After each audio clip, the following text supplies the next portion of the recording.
नमस्कार। आप सभी का बहुत बहुत स्वागत है आपके अपने करंट हेवन के यूट्यूब चैनल पर। आशा करता हूँ कि आप सभी लोग बहुत ही बेहतरीन होंगे और अपनी तैयारी को भी बहुत ही पुष्टिंग तरीके से अच्छे तरीके से कर रहे होंगे। जितने क्लासेस चल रहे हैं सारे क्लासेस भी आप बहुत ही अच्छे तरीके से कर रहे होंगे। वैसे भी मैं मानता हूँ कि देखिए, प्रशिक्षु एग्ज़ाम भले ही विलम्ब हो रहे हैं, लेकिन हमें अपनी पढ़ाई थोड़ी थोड़ी ही करनी चाहिए और लगातार करनी चाहिए। यह नहीं कहता हूँ मैं कि आप एग्ज़ाम आ गया, पता चल गया, बिल्कुल फोकस होकर एकदम बिल्कुल एग्ज़ाम पर ही जुट जाओ, मम्मी पापा बुलाएं तो कुछ सुना ही नहीं, ऐसे नहीं अभी फ़िलहाल में। लेकिन अगर जो बच्चे डीएलएड के लिए और सीटेट और सुपर टेट के लिए हैं लगे हैं थोड़े बहुत, अभी जैसे नोटिफिकेशन नहीं आ रहा है सीटेट का, तो अभ्यर्थी परेशान हो रहे हैं, है ना। तो इस तरह परेशान नहीं होना, हमें लगे रहना है। मैं इस वीडियो में आप सभी के कमेंट लेता हूं और जितने दिन भर के कमेंट आए हुए होते हैं आप सभी के, उसका मैं जवाब देता हूं। तो आप सभी में से भी किसी का अगर डाउट हो तो वीडियो के अंत में ज़रूर कमेंट करिएगा। आपका डाउट नेक्स्ट डे आएगा, क्योंकि यह वीडियो ऑनलाइन नहीं चलती, लाइव नहीं चलती है, यह वीडियो रिकॉर्डेड आती है। क्योंकि रात में नेटवर्क वीक होती है, इस वजह से मैं लाइव नहीं आता हूँ। कभी काल के लाइव जिस दिन आऊँगा उस दिन मैं खुद ही आपको कम्युनिटी में बता दिया करूँगा। और जो बच्चे बोल रहे हैं, जो भी प्रशिक्षु बोल रहे हैं, देखिए आप अंत तक बने रहिए। पहले तो अंत तक बने रहेंगे तभी बहुत सारी चीज़ें मैं आपको समझा पाऊँगा। इस वजह से आज मैंने बोर्ड पर नहीं पढ़ाया, क्योंकि वहाँ पर थोड़े से नेटवर्क भी काफ़ी ज़्यादा इशूज़ थे और वीडियो बार बार आवाज़ पता नहीं क्यों वहाँ पर खड़े होने के बाद। आज मैंने बता दूँ आपको, जो आपकी वीडियो आती है एक दोपहर में 1 बजे, 1 या 12 बजने के करीब, मैथ की, चाहे वो डीएलएड 4th सेमेस्टर हो चाहे डीएलएड 2nd सेमेस्टर हो। इस समय प्रीवियस ईयर पेपर हम लोग कर रहे हैं, तो सारे मैथ ख़त्म हो गए हैं भाई, बेसिक सारी चीज़ें ख़त्म कर दिया गया है। तो जो प्रीवियस ईयर पेपर हम लोग कर रहे हैं उसमें मैंने कल 17 का बनाया था और आज 18 वाला बना रहा था। 2018 में जो पेपर कराया गया था, तो पूरी की पूरी वीडियो 1 घंटे की महाभारत पूरी ख़त्म हो गई। तो पता चला उसमें साउंड ही नहीं आ रहा है। तो मुझे एक तरह से अब लगा भाई मेहनत तो ख़राब हो गया 1 घंटे का, लेकिन फिर से मैंने सोचा बना दूँ।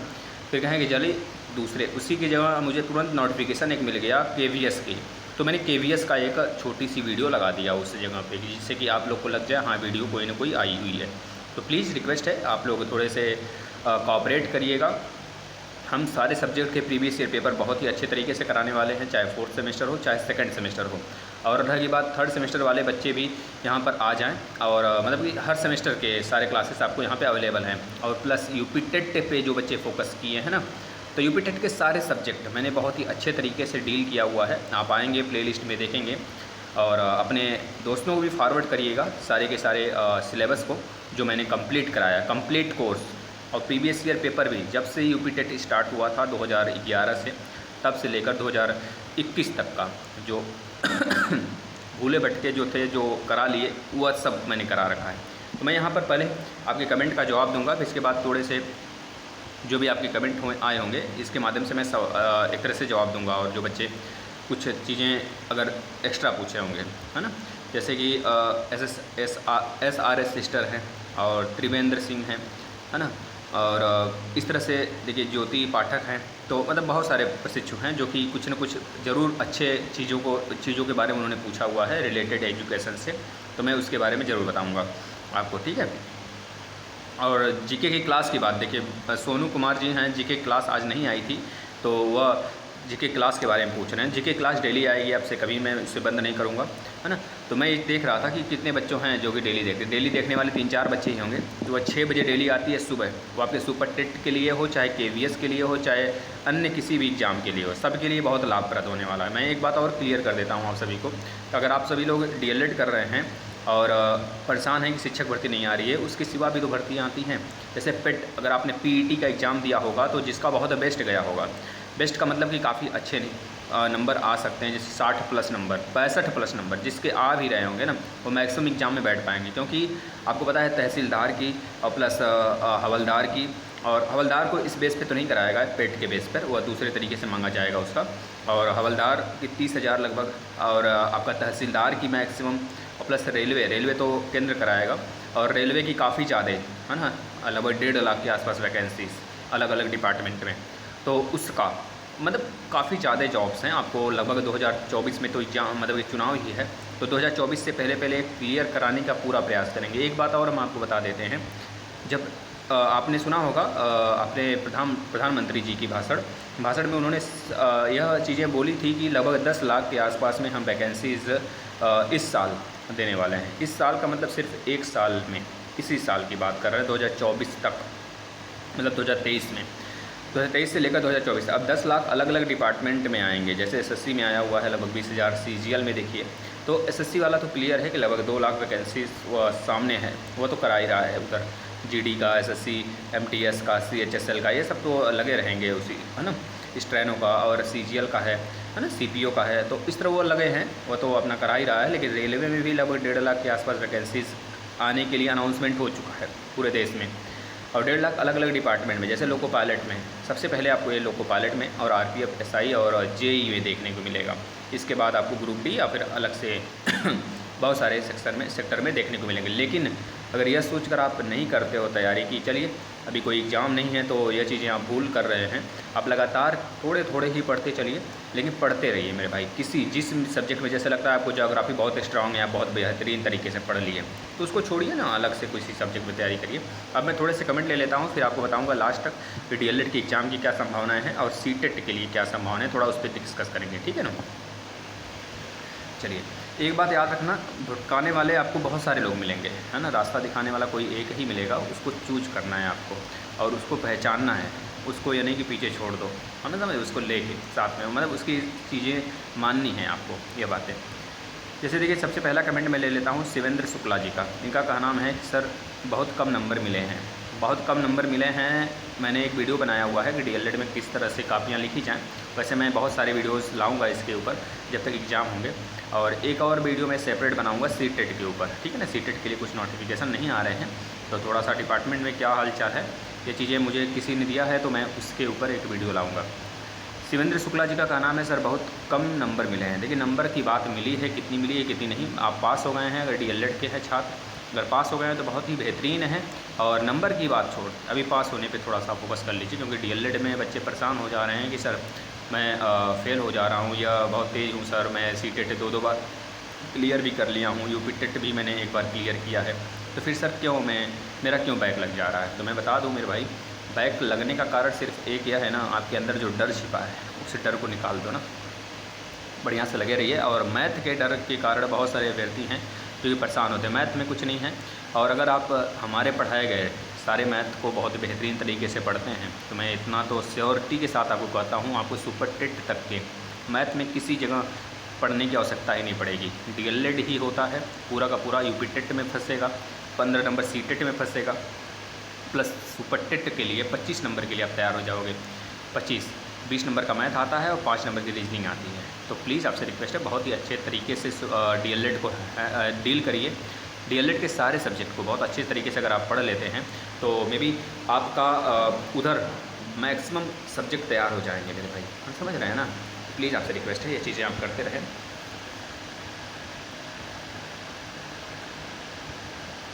हाँ, अब SRS सिस्टर जी का कहना है सर इसका एग्जाम मोड इंग्लिश होता है या हिंदी में। देखिए KVS, इन्होंने KVS के बारे में पूछ रही है। जैसे KVS के नोटिफिकेशन बहुत जल्दी देखने को मिल सकते हैं आपको, तो इसका मतलब है कि अब देखिए एग्ज़ाम मोड इंग्लिश और हिंदी दोनों रहेगा, और इस बार बहुत सारे चेंजेस आने वाले हैं, होने वाले हैं इसमें। तो चेंजेस क्या क्या होंगे इसके ऊपर मैंने वीडियो बनाया हुआ है, 3 मिनट का है, ज़रूर से फॉलो कर लीजिएगा आप लोग, ठीक है ना। ज्योति शुक्ला जी का कहना है सर क्या डीएलएड वालों का भी शिक्षक भर्ती में इंटरव्यू होगा क्या। देखिए सुपर टेट में इंटरव्यू नहीं है, इस चीज़ को दिमाग से निकाल दीजिए, क्योंकि प्राइमरी लेवल पे कोई इंटरव्यू नहीं होता है। बाय द वे पिछले कई सालों से वो लेते थे, लेकिन बाद में बहुत सारी धांधली हुई की वजह से उसको बंद कर दिया गया, क्योंकि इंटरव्यू में पता है ना बहुत सारी चीज़ें चलती हैं, तो उसको उन्होंने बंद किया और उसमें बहुत सारी चीज़ें रुक गई, जो इलीगल तरीके से बच्चे का एंट्री हो जाता था, है ना, इस तरह वो सारी चीज़ें रुक गई हैं। लेकिन उतना हद तक नहीं कहा जा सकता कि रोका जा सकता है उसे, और वो चीज़ें तो कराई जा सकती हैं, अभी भी बच्चे हो रहा है, हर जगह हो रहा है। जहाँ तक कि पेट जो क्वालिफाइंग नेचर है, पेट सीटेट यूपी टेट, जब उसमें सारी चीज़ें हो जाती हैं तो नॉर्मली, है ना, तो उसमें तो जाहिर सी बात है कहीं ना कहीं रुकने वाला नहीं है वो चीज़ें। चाह कर भी कोई रोकना चाहे ना तो आप भ्रष्ट नहीं हो, लेकिन आपके नीचे वाला और ऊपर वाला भ्रष्ट है ना, तो शायद ही रुके हुआ, समझ रहे हैं ना। आप अपने नीचे वाले को दबा सकते हैं, लेकिन अपने ऊपर वाले को दबाओगे कैसे, तो खुद आपको दबा देगा, ट्रांसफ़र हो जाएगा। ये सारी चीज़ें होती रहती हैं, ठीक है ना। अच्छे लोगों की अगर अच्छे से आप डिपार्टमेंट में करना भी चाहो ना, तो शायद आपकी वैल्यू गिर जाएगी। चंदा यादव, देखिए भाई चंदा यादव, आप जो चीज़ लिखी हुई हैं वह चीज़ें मैंने नहीं बोला है। मैंने तो आपका क्या नाम है कि स्कूटनी के रिज़ल्ट न आने के पहले एग्ज़ाम फॉर्म कैसे भरा जा सकता है? सर आप कैसे बोल सकते हैं? देखिए पहले क्या होता था, स्कूटनी के रिज़ल्ट आते ही मतलब स्कूटनी के रिज़ल्ट अभी आने वाले ही हैं, अनाउंसमेंट भी नहीं हुआ रहता है, एग्जामिनेशन फॉर्म भरा जाता था, यहाँ तक कि बच्चे पेपर भी शायद होने लगता था, उसके बाद आपके स्कूटनी के रिज़ल्ट आते थे। तो इसका मतलब यह नहीं, अब देखिए स्कूटनी, मान लीजिए स्कूटनी के रिज़ल्ट आने से पहले आपके एग्जामिनेशन फॉर्म भरे जाने लगे, तो क्या नहीं भरोगे भाई? रिस्क तो थोड़ा सा लेना पड़ेगा आपको, है ना। हो सकता है पेपर न कराया जाए लेकिन एग्जामिनेशन फॉर्म फिलअप हो जाए और स्कूटनी का रिज़ल्ट आए, आप पास हो जाओ। तो ये रिस्क हुआ, लेकिन थोड़े से भले कुछ 1-2 हज़ार 3 हज़ार रुपये आपके डांड जाएंगे, लेकिन आप पास हो जाओगे, इसमें यह मानना होता है थोड़ा सा। एक बार क्योंकि ऐसा हुआ था, तब मैंने बोला। Thank you Manju Yadav. सोनू कुमार जी का कहना है सर जीके की क्लास नहीं आया, नहीं आएगा, कल से डेली आएगा, वो 6 बजे ही आएगा कल से daily. Thank you so much Sonu Kumar. और देखिए आरती राजा का कहना है, आरती राजा भाई बहुत ही बढ़िया है, इन्होंने कमेंट किया है कि सर सीटेट के नोटिफिकेशन के लिए कुछ बताइए। आपने सही कहा, कुछ बताइए इस पर। देखिए क्योंकि इसमें बताने लायक तो कुछ है नहीं कि डायरेक्टली आपको दे दिया जाए कि हाँ ये चीज़ें सही हैं, लेकिन ये चीज़ें देखने को मिल सकती हैं कि हमारे डिपार्टमेंट में जो भी चीज़ें हैं, जितना भी गवर्नमेंट डिपार्टमेंट है, जैसे कि आप लोग कहते हो ना कि अगर चीज़ें अगर प्राइवेट के हाथ में चली जाएँ तो हम लोग को नौकरी नहीं मिलेगा। अच्छा ये बताओ ज़रा, अगर सरकारी के हाथ में है, सरकार के हाथ में है, गवर्नमेंट के हाथ में है, तो ही कौन सा नौकरी मिल जा रहा है? कौन सा तेज़ काम हो रहा है, मुझे ये बता दीजिए। मैं तो ये कहूँगा कि अगर आपको कंपेयर कराना ही है ना, तो प्राइमरी के 4-5 3 4 6 जो 1-2 से बच्चे पढ़ते हैं उनका कंपेयर, तो किसी एक अच्छे डालिम्स और बहुत सारे अच्छे कॉलेज हैं इंग्लिश मीडियम के, या फिर CBSE बोर्ड के, UP बोर्ड के अच्छे कॉलेज हैं, उनसे बच्चों का कंपेयर करा लो। खुद अपने आप आपको कंपेयर समझ में आ जाएगा कि कौन सा बच्चा अच्छा है और किसके माँ बाप किस में बच्चों को भेजना चाहते हैं और किस लिए भेजना चाहते हैं। मान सकते हो कि जो फैमिली से थोड़े वीक हैं, अपने बच्चे को थोड़ा प्राइमरी में ही भेजेंगे, लेकिन वह भी नहीं चाहते कि मेरा बच्चा प्राइमरी में जाए।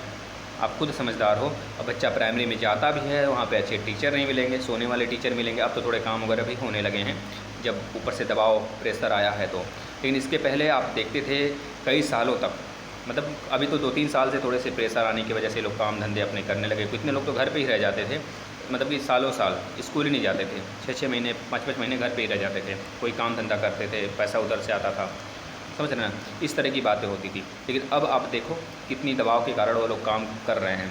और अगली बात है कि इन्होंने पूछा हुआ है सीटेट के एग्ज़ाम कब तक होंगे, तो मैं बता देता हूँ सीटेट के एग्ज़ाम दिसंबर में होंगे कि नहीं, आप नहीं, यह हर विद्यार्थी का संशय है कि सर दिसंबर में होंगे कि नहीं।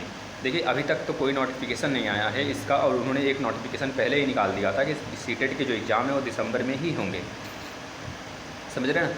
अब दिसंबर में होंगे तो उसके लिए कब होगा दिसंबर में, मतलब कि एक दिन पहले नोटिफिकेशन आएगा तब दिसंबर में होगा। आपकी का नाम का मतलब यही है भाई, CBSE बोर्ड जो भी चीज़ें हैं। लेकिन मैं यह बात कहना चाहूँगा आपसे, अगर आप लोग तैयारी कर रहे हैं तो डीमोटिवेट नहीं होंगे, सेल्फ थोड़े से फोकस्ड होकर किसी एक सब्जेक्ट को, जैसे लगता है आपको कभी नहीं आ रहा नोटिफिकेशन, तो आप सारी चीज़ें पढ़ लिए हैं धीरे धीरे करके। जैसे कि आपका CDP कमज़ोर है, जैसे मेरा, मैं अगर मानूँ अपना, तो मैं अपनी बात करूँ तो मेरा थोड़ा CDP वीक है, CDP मैंने कभी पढ़ा नहीं है। तो अगर CDP मैं पढ़ना स्टार्ट करूँ तो CDP में कम से कम मुझे समय लगेंगे, है ना, तो मैं उसको थोड़ा सा रिवाइज़ कर लूँ अच्छे से। बता रहा हूँ जैसे एक फॉर एग्जांपल आपको, कितने लोग का मैथ वीक है, तो मैथ पे आप इतना प्रैक्टिस कर डालो, आपको प्रीवियस ईयर पेपर में जितने हैं उसके 1-2-3 पेपर थोड़े से एक्स्ट्रा सॉल्व कर लीजिए, है ना, जिसकी वजह से आपका प्रैक्टिस हो जाएगा। और प्रैक्टिस के कारण आप शायद जो चीज़ें पहले आपको नहीं आती थी वो पकड़ में आ जाएँ और आप उस पर अच्छे पकड़ बनाकर और क्वेश्चन को डील कर सकें अच्छे से, है ना। तो ये चीज़ें आपके अंदर थोड़ी सी डेवलप हो जाएंगी। थोड़ी सी लेट जो हो रहे हैं ना, इसका फ़ायदा उठा सकते हैं आप अगर चाहें तो, और ना सही तो फिर कोई बात नहीं। और सीटेट के नोटिफिकेशन अगर अक्टूबर तक नहीं आते हैं, यह श्योरिटी है कि अगर 16 तक नहीं आया था, मतलब आ जाना चाहिए था इसको सितंबर 20 सितंबर तक इसे आ जाना चाहिए था, लेकिन 20 सितंबर तक नहीं आया, तो उसी जगह धोखा हो गया पहले तो, कि शायद आगे डिले हो तो 10 दिन डिले हो सकता है, 5 दिन डिले हो सकता है, लेकिन 1 महीने नहीं डिले हो सकता। अगर 1 महीने डिले करता है तो जाहिर सी बात है आने वाला जो एग्ज़ाम है ना आपका दिसंबर में होने वाला है, वह निश्चित रूप से बदलने वाला है, समझ रहे। एग्ज़ाम तो जनवरी में भी करा सकते हैं, लेकिन अब यह नहीं है कि 2022 के नाम से नहीं होगा, क्योंकि अनाउंसमेंट 2022 में हुआ है, तो 2022 के नाम से ही यह एग्ज़ाम होगा। यूपी टेट की मैं बात नहीं कर रहा हूँ, यूपी टेट में होगा कि नहीं होगा ये डिपेंड करता है आपके आने वाले लगभग कितने तारीख को भैया, या 16 तारीख को शायद है ना, जो कि लास्ट फाइनली प्राइमरी के लिए दोनों पक्षों में जो बीएड है और आपका डीएलएड है, इनमें जो फैसला आने वाला है, तो उसको लेकर कर देखें तो आप समझ सकते हैं आपके जो एग्ज़ाम्स हैं ना, आपके जो एग्ज़ाम्स हैं मेरे भाई, मतलब कि आपके नोटिफिकेशन हैं यूपी टेट के, वो अभी नहीं दिखेंगे, अभी नहीं दिखेंगे, मतलब अगले साल ही दिखने वाले हैं। ये तो श्योरिटी हो जाएगी, क्योंकि देखिए 1-2 हेयरिंग्स में फ़ाइनल नहीं होने वाला ये चीज़ें, मैंने आपको पहले भी बताया था और आज भी मैं बोल रहा हूँ, शायद यह 2023 के मिड तक जा सकता है। भाई कहने वाली बात है और सुनने वाली भी बात है, अगर आप सुन सकते हैं इस चीज़ को। देखिए बच्चों, मैं तो एक चीज़ और कहूँगा भाई मेरे, जब आपके चुनाव होने वाले थे, मैं तब का वीडियो निकाल के देता हूँ आपको, यहाँ तक कि मैं जब आप प्रमोट होने वाले थे ना 2019 बैच के बच्चे, 2000 अब थर्ड सेमेस्टर जो पास कर लिए हैं, इनके लिए भी मैंने प्रयास बहुत ज़्यादा किया था। लेकिन मैंने क्या, बहुत सारे मेरे भाई बहन सभी लोग प्रयास किए थे, मेरे कहने से नहीं कि मैं ही था, बहुत सारे बच्चे थे। और आज भी मैं कहूँ ना, आप लोग में संगठन बिल्कुल नहीं है। अगर आप लोग चाहें ना तो शायद एग्ज़ाम डेट बहुत जल्द आ सकता है, संगठन की कमी है। और पिछले मेरे विद्यार्थी मेरे भाई जो थे, हम लोग के जो बैच के थे बच्चे वगैरह, तो ये सब में काफ़ी ज़्यादा संगठन होता था, समझ रहे हैं ना। एक बार बुलाया जाए तो हर एक बच्चा आता था। अब अगर 2019 की बात ही कर ले ना, तो केवल 19 बैच की, 19 बैच कई खेमों में, कई ग्रुप्स में बट गया है मेरे भाई। पहले तो एक थर्ड सेमेस्टर में बैक लगने वाला अलग हो गया है। अगर मैं कहूँ फोर्थ सेमेस्टर के एग्ज़ाम के लिए बुलाया जाए तो थर्ड सेमेस्टर में जिसका बैक वो आएगा नहीं आएगा, सेकंड सेमेस्टर में जिसका बैक वो नहीं आएगा, फिर से बैक है जिसका, वो कदापि नहीं आने वाला है, तो तीसरी बार बैक लटका लिया। और जो बच्चे पास आउट हैं, फ्रेश हैं, वो क्यों आएंगे। तो इस तरह की बातें होती थी। लेकिन पहले अगर 2019 बैच के हैं ना बच्चे, देखिए अभी भी निस्वार्थ भाव से कई सारे लोग हैं वहाँ पे आपकी सेवा करने के लिए तैयार रहते हैं, निस्वार्थ भाव से। अगर आपका धरना होता है तो सबसे पहले वो लोग आते हैं, आप भले ही ना देखे हों, न जाने अनजाने में, लेकिन वहाँ पर रहते हैं बहुत सारे मेरे भाई, इस वजह से कि आपको परेशानी ना हो। और बहुत सारे भले ही आप कह लो कि एक तरह से अपने नाम कमाने के लिए आते हो, कुछ भी हो, वायरल होने के लिए, मतलब उसमें हमें नहीं कुछ कहना, लेकिन दाग नहीं है कि वो पीछे नहीं हटते हैं आपकी सेवा करने से, कदापि पीछे नहीं हटते हैं, ठीक है। और लगी बात शिक्षक भर्ती की, देखिए भाई डीएलएड का एग्ज़ाम के विषय में आप बच्चे बहुत ज़्यादा परेशान हैं। इसमें टिंकू खान है जो पूछे हुए हैं, रिंकी हैं जो बहुत ज़्यादा बात की हैं, तो मैं बता देता हूँ बच्चों। देखिए आपके जो एग्ज़ाम है ना, जो डीएलएड के, वह अगर जल्दी से जल्दी होंगे तो लास्ट नवंबर तक मेरे भाई, अगर आप लोग दबाव बनाए तो लास्ट नवंबर तक करा सकते हैं। कुछ ना कुछ तो नोटिफिकेशन ज़रूर आ सकती है, इसके लिए मैं शुरू से ही बोल रहा हूँ, मैं भी यही होना भी चाहिए। लास्ट नवंबर तक कुछ ना कुछ नोटिफिकेशन इनके तरफ से ज़रूर आएगा, है ना। और रही बात एग्ज़ाम्स की, अगर बहुत ज़्यादा डिले हुआ, मेरे अनुसार अगर मैं मानूँ तो 15 दिसंबर तक जा सकता है। 15 दिसंबर के अंदर ही आपके कुछ न कुछ नोटिफिकेशन में भी एग्ज़ाम भी स्टार्ट हो सकते हैं। तो प्लीज़ आपसे रिक्वेस्ट है, आप लोग लगे रहेंगे और अपनी तैयारी को बूस्ट करते रहेंगे, है ना। बस यही कहना था थोड़ा सा। और रहेगी बात आपके जो बच्चे स्कूटनी वाले हैं, क्या नाम है सर इनका, चंदन प्रजापति का, चंदन प्रजापति हैं भाई ना, सॉरी चंदू प्रजापति। तो चंदू प्रजापति जी का क्या नाम है कि सर स्कूटनी का फॉर्म मैंने फिल कर दिया है, मैंने जमा भी कर दिया है, सर मेरा एग्ज़ाम होगा कि नहीं होगा। देखिए मैं एक बात और कह देना चाहता हूँ साफ आपसे, चंदू हो चाहे जो भी परिचित हुए, चाहे आपके क्या लिखे भाई, निराशा किसका नाम है, अच्छा आश्रेयस नाम है ना, हाँ श्रेयस नाम है भैया। तो मतलब यह बच्चे का क्या नाम है, सर मेरा स्कूटनी में मैंने स्कूटनी का फॉर्म जमा किया हूँ, तो मेरा एग्ज़ाम कब तक हो जाएगा। आपने अगर स्कूटनी का फॉर्म जमा किया है तो मे भी आपके एग्ज़ाम नहीं भी हो सकते हैं, यह कड़वी सच है, लेकिन जो चीज़ें हैं मैं रियली बोल रहा हूँ ना। तो क्योंकि पिछले भी बहुत सारे बच्चे नहीं मतलब एग्ज़ाम में बैठ पाए थे, सम्मिलित नहीं हो पाए, तो वो एग्ज़ाम मतलब एक तरह से अपना प्रत्यावेदन तो जमा किए थे, लेकिन बहुतों का नहीं आया था मेरे भाई, किसी एक में बैक था तो भी। और आप बोल रहे हैं श्रेयस जी कि आपका 2 में बैक है, एक में 3 बार बैक है और एक में आपका मतलब थर्ड सेमेस्टर में भी बैक है, आप फोर्थ सेमेस्टर का भी एग्ज़ाम की तैयारी कर रहे हो। तो मैं भी इसके लिए तो मैं कुछ नहीं कह सकता, हो सकता है कोर्ट वगैरह की सहारा लें तो उसमें कुछ चीज़ें निकल के आ सकती हैं सामने, लेकिन मैम का तो साफ कहना है कि इसके विषय में मैं नहीं कुछ बोलूँगी, जो चीज़ें रिटेन है मैं उस पर जाऊँगी, है ना। तो आप लोग जब भी जाएँ ना, मैं तो बार कहा हूँ कि आप चाहे जब भी जाएँ बात ज़रूर करें, मतलब मैम से बात ज़रूर करें कि मैम ये प्रॉब्लम है, मुझे बताइए क्या करें, अगर आप एग्ज़ाम नहीं कराएंगी तो मेरा भविष्य, है ना, क्या कहाँ जाएगा मेरा भविष्य, किसी तरफ के हम नहीं रहेंगे। तो ये चीज़ें। और रहेगी बात पढ़ने की, देखिए आप लोग बैक क्यों लगाते हो ये तो आप ही लोग जानो, पढ़ते नहीं हैं, क्या नहीं करते, क्या करते हैं मेरे समझ में नहीं आता। इतनी चीज़ें पढ़ाई भी जाती हैं, लेकिन बैक क्यों लगता है। मान सकते हो कंपटीशन का एग्ज़ाम होता तो मैं मान लेता हाँ बच्चे गलती हुआ था थोड़ा सा, तो माइनस मार्किंग था, ये सारी चीज़ें हो गई। लेकिन अभी फ़िलहाल में आप लोग जो चीज़ें मैं कह रहा हूँ ना, उसको मान लीजिए अभी 1 महीने मान के चलो एग्ज़ाम में है, 1 महीने मान के चलिए। जो लोग अक्टूबर में कह रहे थे, अक्टूबर वाले कहाँ गायब हो गए पता नहीं चला। और एक बच्चा तो बोल रहा है भाई, हमने जब बोला अक्टूबर में नहीं होगा, कल वाला एक नोटिफिकेशन, मतलब एक बच्चे ने कमेंट किया था कि सर अक्टूबर में क्यों नहीं हो सकता अब एग्ज़ाम, एक दिन पहले, मतलब एग्ज़ाम के एक दिन पहले भी तो नोटिफिकेशन आ सकता है भाई। एग्ज़ाम के एक दिन पहले अगर नोटिफिकेशन आता है, 5 दिन पहले नोटिफिकेशन आता है, तो एडमिट कार्ड ही तो 15 दिन पहले मिलते हैं, मतलब एडमिट कार्ड पहले मिल जाना चाहिए, फिर नोटिफिकेशन आएगा बाद में। और रही बात, आपने हर बार देखा हुआ है कि बिना ये नोटिफिकेशन के आगे का प्रोसेस नहीं लेते हैं, नहीं करते हैं। तो बिना नोटिफिकेशन के आगे का प्रोसेस कुछ भी नहीं करेंगे। पहले नोटिफिकेशन आएगा, आपके एग्जामिनेशन फॉर्म फिल होंगे, इसके बाद आप एग्जामिनेशन फॉर्म फिल करोगे, 10 से 11 दिन लगेंगे उसमें, 10-11 दिन का मौका मिलता है करीब। और डाइट में 1 दिन ज़्यादा होता है, निजी संस्थान में 1 दिन ज़्यादा होता है, डाइट में 1 दिन कम होता है।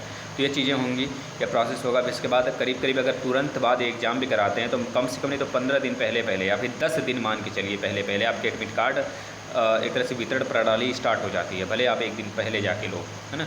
और रही बात, सारी चीज़ें ये हो गई। इसके बाद मेरे भाई आपकी एग्ज़ाम की डेट आ जाती है। डेट तो पहले से आई रहती है, फिर इसके बाद आप उस एग्ज़ाम को देते हो, 3 से 4 दिन लगते हैं, है ना। तो ये चीज़ें होंगी। एक बच्चा पूछ रहा है भाई कि सर रिजल्ट कब तक आएंगे जब एग्ज़ाम अब तक। देखिए भाई, इनको यह चिंता है कि सर सीटें जो KVS की वैकेंसी आने वाली है, इसमें इसका प्रोसेस क्या है। तो इसके प्रोसेस के लिए मैं एक वीडियो बना दूंगा। लेकिन मैं ये कहूँगा इस बार एक चांस है आपको, जैसे जब सीटेट आता है ना, तो आप अगर KVS जब वैकेंसी निकालती है तो इसमें सीटेट जो नहीं क्वालिफाई रहते हैं, जैसे सीटेट भी होने वाला है और KVS का एग्ज़ाम भी होने वाला है, तो आप सीटेट और KVS दोनों दे दीजिए।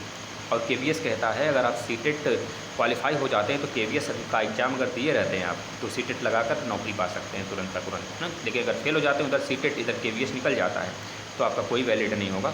आप फेल तो फेल दोनों तरफ से, मतलब उधर तो फेल ही हो गए, और जब सीटेट नहीं निकलेगा तो KVS में पास होकर ही क्या कर पाएंगे आप, है ना। ये चीज़ें थी, तो मैंने आपके सामने सारी चीज़ें बता दिया। अगर कोई और कन्फ्यूजन हो तो आप ज़रूर से ज़रूर कमेंट करिएगा वीडियो के नीचे। अभी फ़िलहाल मैं आपके कमेंट नहीं ले पाऊँगा, और नहीं ले पा रहा हूँ क्योंकि मेरा यह रिकॉर्डेड वीडियो है भाई। मैं तो आपको पहले ही बता दिया था, रिकॉर्डेड वीडियो है, इस वजह से मैं डेली ही आपके कमेंट के ऊपर ही सारी चीज़ें बनाता हूँ। आऊँगा जिस दिन लाइव, उस दिन मैं पहले से ही बता दिया करूँगा। लेकिन यह वीडियो डेली आती है, इसको आप फॉलो करिए तो बहुत सारी चीज़ें आप सीख सकते हैं, जान सकते हैं ना। ये चीज़ें होंगी। सुपर टेट के लिए बारे में भी बच्चे देखिए पूछ रहे हैं, मैं बता देता हूँ। सुपर टेट के बारे में रेनू, क्या नाम है, अच्छा रेनू नाम है, रेनू क्या नाम है पूरा भाई, चलो रेनू के नाम से है, कुछ आगे लिखा है भाई, मतलब कुछ चाइनीज़ टाइप इन्होंने बनाया हुआ है, कोई बात नहीं। तो रेनू जी, रेनू बहन जी, जो भी चीज़ें हैं, जैसे कि आप पूछ रही हैं कि सर सुपर टेट की वैकेंसी आएगी भी या नहीं आएगी। सर लोग बोल रहे हैं कि सर प्राइवेट सेक्टर को दे दिया गया। भैया देखिए, ये चीज़ें आप कह रहे हो दुनियादारी, मतलब सभी लोग कह रहे हैं, मैं नहीं मानता इस चीज़ को। और जो चीज़ें हैं जब तक गवर्नमेंट रिलीज़ नहीं करती है ना अपनी तरफ से, तब तक मैं नहीं मानता हूँ। चाहे शिक्षक वीर आ जाए, चाहे कुछ वीर आ जाए भाई, हमें नहीं पता है ना, समझ रहे हो ना। ये चीज़ें डायरेक्टली नहीं हम कह सकते इस चीज़ को कि हम आपसे आज बहस कर लिए इस बीच पे इसको लेकर, लेकिन बाद में पता चला ये चीज़ें सारी झूठी थी, तो मतलब कोई मतलब नहीं ना है। फिर जो चीज़ें सामने है उसको देखा जाए। सर मैं डिमोटिवेट हो चुकी हूँ। कौन है भैया ये डिमोटिवेट हो चुका है, क्या नाम है इसका, देखो जरा तो, रुक जाओ, नाम आपका ऊपर जा रहा है, क्या नाम है इसका, देखो भाई प्रियंका सिंह जी, मेरी बहन, अगर आप डिमोटिवेट हो चुकी हैं ना, तो डिमोटिवेट तो यहाँ दुनिया है, और रहेगी बात मोटिवेट कौन है यही जान लो। अगर आप अपने ऊपर काम करेंगे ना, तो शायद आप ज़िंदगी में कभी डिमोटिवेट नहीं होंगे। अपने ऊपर वर्क करिए, अपने लिए काम करिए, कम से कम आप उस मतलब अपने लिए चाहिए ना, अपने लिए वर्क करिए। मैं नहीं कहता हूँ कि आप दूसरे, मतलब अपने को तो मोटिवेट रख सकते हो आप यार, अपने को भी मोटिवेट नहीं दे सकते। अगर आपके साथ आज कोई जिम्मेदारी दे दिया जाए माँ बाप का या फिर किसी और के, तो आप कैसे संभालोगे। बस अपने को मोटिवेट रखो ना। आपको सिर्फ एक वर्क दिया जा रहा है, आपको एक काम भगवान ने दिया है, सिर्फ अपने पे ध्यान दो, अपने ऊपर ध्यान दो। अब दूसरे 2-4 लोग का और ध्यान दे पाते हो तो बहुत अच्छी बात है, आपसे अच्छा कोई हो ही नहीं सकता। लेकिन अगर इतना तो कर सकते हो भाई, अपने ऊपर ध्यान से। वो तो अलग बात है कि आप डिमोटिवेट हो गए, कुछ खा लो, कुछ पी लो, कुछ कर लो, ये ज़िंदगी की ना सबसे फूड आदमी करता है, जिसके पास कुछ नहीं रहता है या फिर वो मेहनत करना ही नहीं चाहता है, काम चोर होता है, डरपोक होता है लाइफ में, वह लोग करते हैं ऐसा कुछ। तो आप लोग ऐसा नहीं करोगे, मैं ये कहता हूँ। अगर हार गए भाई, 2 पैसे कम ही कमाओगे, स्किल्स रहेंगे तो कहीं काम करके खा लोगे, समझ रहे हो ना। मैं नहीं कहता हूँ महल खड़ा कर लो पैसे कमा कर, महल के साथ ले जाओगे मरने के बाद। महल साथ तो ले नहीं जाना, एक थोड़ी सी बस जीवन यापन हो जाए, थोड़े सुख सुविधा रहे, बस यही तो करना चाहते हो। इसलिए लोग जॉब पाना चाहते हैं, जॉब करना चाहते हैं। अगर सरकारी जॉब में आना है तो मतलब यही होगा, बस आप सुख सुविधा की ऐसो आराम करना चाहते हो, मतलब आराम से कम इतना तो आ ही जाए कि खा पी लें। तो भाई आपके घर में अगर कोई गवर्नमेंट जॉब वाला होगा ना तो आपको समझ में आ जाएगा सारी चीज़ें। जो बच्चे गवर्नमेंट के लिए छटपटाते हैं गवर्नमेंट मिल जाए, तो मैं बता दूँ असलियत गवर्नमेंट में क्या होता है। आप बद जाते हो, आपके अंदर एक सेक्शन बट जाता है कि मतलब हाँ अब 50,000 मेरा मंथली आने वाला है, इस 50,000 में क्या क्या चीज़ें हमको लेनी है, क्या क्या करना है, ख़त्म, महीने का कहानी ख़त्म। यही होता है। अब आप लोग को अभी जॉब नहीं है तो आप लोग को लगता होगा 50,000 बहुत ज़्यादा, 80,000 रुपये भी कमाओगे ना तो उसके लिए भी मैनुअल तैयार रहेगा पहले से, मैनू ये चीज़ें करनी है, 80,000 70,000 ख़त्म, 10,000 बचा। ये चीज़ें होती हैं। अगर आप कम कमाओगे और अगर बहुत ज़्यादा पैसे कमाने हैं तो पढ़ाई लिखाई छोड़ो, आ जाओ बिजनेस टाइम में, समझ रहे हो ना। ये चीज़ें होती हैं बिजनेस में। आप इफ़रात पैसे हैं और इफ़रात चीज़ें आपको मिलेंगी, समझ रहे हो ना। मतलब बहुत सारी चीज़ें जो आप सोचे भी नहीं हो। लेकिन यहाँ पर आदमी तो कामचोर है, पढ़ तो सही सकता नहीं, बिजनेस करने के लिए बाद में सोचते हैं बच्चे। तो ये चीज़ें हैं और मैं यही कहता हूँ आप अपने पर फोकस करें, मस्त तरीके से पढ़ाई करें। गवर्नमेंट तो कुछ भी, और यूपी गवर्नमेंट तो भरोसा करने लायक है नहीं भाई। ये चीज़ें जैसे कि यह बोल रही हैं प्रियंका सिंह जी, काफ़ी ज़्यादा गाली, मतलब कि अपने भाषा में अपने आप जितना ये बोल सकी हैं सब बहुत सारा, बहुत लंबा चौड़ा इन्होंने लिखा हुआ है। तो इतना लंबा चौड़ा भी ना लिखा करें, मैं पढ़ूंगा नहीं आपकी पूरी कमेंट, लेकिन मैं कुछ चीज़ें देख लेता हूँ आपने और क्या लिखा है। यह योगी बाबा को गाली दी हैं, अच्छी है, योगी बाबा को बहुत सारे लोग गाली दिए हैं। योगी बाबा, लेकिन थोड़ी इज्जत से बात कर लिया जाए तो वही बेहतर है। और रही बात कम से कम तो मेरे हमसे ज़्यादा योग्य हैं तभी तो उस कुर्सी पे बैठे हैं, ये चीज़ें हैं। तो प्लीज़ अब आपके बहुत बहुत धन्यवाद, आप लोग जुड़े रहें और आशा करते हैं इस वीडियो को आप डेली फॉलो करते होंगे। आपके कमेंट के जवाब भी मैं इसमें दे पाता हूँगा, आपको संतुष्टि दे पाता हूँगा। तो मैं यही चाहता हूँ कि आप सभी लोग क्लासेस पूरे अटेम्प्ट करें जो प्लेलिस्ट में है। सब लोग बच्चे सारे सब्जेक्ट के, सारे सेमेस्टर के, है ना, सभी सेमेस्टर के मैक्सिमम क्लास हमने दे दिया है। और जो चीज़ें हैं मैराथन चलाऊँगा, अभी पेपर चल रहा है आपके, तो मतलब कि प्रीवियस ईयर पेपर मैं करा रहा हूँ ना, उसको आप देखिए बस मेरे भाई। ये चीज़ें हैं, आप अच्छे से चलते रहिए और चीज़ें होती जाएंगी, अपने आप होती जाएंगी, ठीक है ना। और मोटिवेट रहिए। धन्यवाद। माता रानी सबके साथ हैं, किसी की बुरा नहीं करेंगी, है ना। माँ हैं, माँ हम पे हैं ना, आप सभी के साथ, बस ये चीज़ें हैं। और मेरी दुआएं, मतलब कि एक भाई का दुआ आप सभी के साथ रहेगा हमेशा। आप सभी के साथ बस मेहनत करो, बहुत बेस्ट जाओगे, बहुत बेस्ट जाओगे भैया। हम लोग भी तो हैं, हम लोग के पास भी तो जॉब नहीं है, मैंने मर गए फिर इसके बाद भाई लगे हैं। अब सारी चीज़ें होंगी आगे, बस लगे रहना पड़ेगा। आदमी लड़ता है, देखिए अगर आप लड़ने की क्षमता, आप बहुत ताकतवर हो और एक पर्सन है जिसके अंदर एफिशिएंसी और उसके अंदर सहन शक्ति बहुत ज़्यादा है ना। जैसे कि एक नीम का पेड़ है, एक आप कड़ा कोई पेड़ ले लीजिए, कोई मान लीजिए एक बांस का पौधा ले लीजिए, बांस के पौधे को चाहे जितना आंधी तूफान आ जाए गिर नहीं सकता, चीमर होता है, चीमर जिसे बोलते हैं। वो झुक झुक कर उठ जाएगा, झुकेगा फिर उठ जाएगा, ज़मीन को छुएगा लेकिन फिर से खड़ा हो जाएगा धीरे धीरे, अगर आप देखते होंगे तो। लेकिन जो थोड़े से बबूल के पौधे हैं, बहुत बड़े बड़े वृक्ष हैं, वो गिर जाते हैं, मैंने क्यों, आप खुद समझ सकते हैं, समझदार हैं। और बहुत ज़्यादा फल लगने के बाद भी देखते हैं कि डालियाँ लचक जाती हैं। मतलब कि आपके अंदर अगर सच में अगर योग्य है ना आप, तो बहुत कुछ कर सकते हैं मेरे भाई, समझ रहे हैं ना। तो ये चीज़ें थोड़ी सी ध्यान देने योग्य हैं और चीमर बनिए भविष्य में, हारना नहीं है। धन्यवाद। अगर बहुत सारी चीज़ें समझ में आई हों, थोड़े से हम आपको मोटिवेट कर सके हों अपने लाइफ में, तो मेरे लिए बहुत ही होता है ये चीज़ें। और ये क्लास आप डेली फॉलो किया करें, जिससे आपको बहुत ज़्यादा फ़ायदा होगा। अपने भाई बहन को भी शेयर किया करें। 6 बजे क्लास आएगा। कल क्या आने वाला मैं आपको बता देता हूँ। क्लास में पॉलिटी का एक सबसे बड़ा सेक्शन में लाने वाला हूँ, जिसमें प्रस्तावना के बारे में बताऊँगा। प्रस्तावना के बारे में हर एक चीज़ मैं मात्र 10 मिनट के अंदर आपको बताने वाला हूँ, ठीक है ना। पॉलिटी मतलब हर एक चीज़, जीके से रिलेटेड मैं हर एक चीज़ कराने वाला हूँ। कम से कम 200 से 400 500 जितने भी क्लासेस हो पाएंगे, मैं 5-5 मिनट 10 मिनट 20 मिनट करके देता रहूँगा। 2 क्लास मैंने दे रखा है, 2 क्लास आ चुके हैं। अब डेली क्लासेस आने लगेंगे ना तो अपने आप चीज़ें बढ़ने लगेंगी। आप नोट्स बनाते चलिएगा, हर एक चीज़ का मैं सारी चीज़ को मिक्स पढ़ाऊँगा, चाहे हिस्ट्री हो, चाहे भूगोल हो, चाहे पॉलिटी हो, चाहे इकोनॉमिक्स हो, चाहे आपके अदर जनरल चीज़ें। धन्यवाद।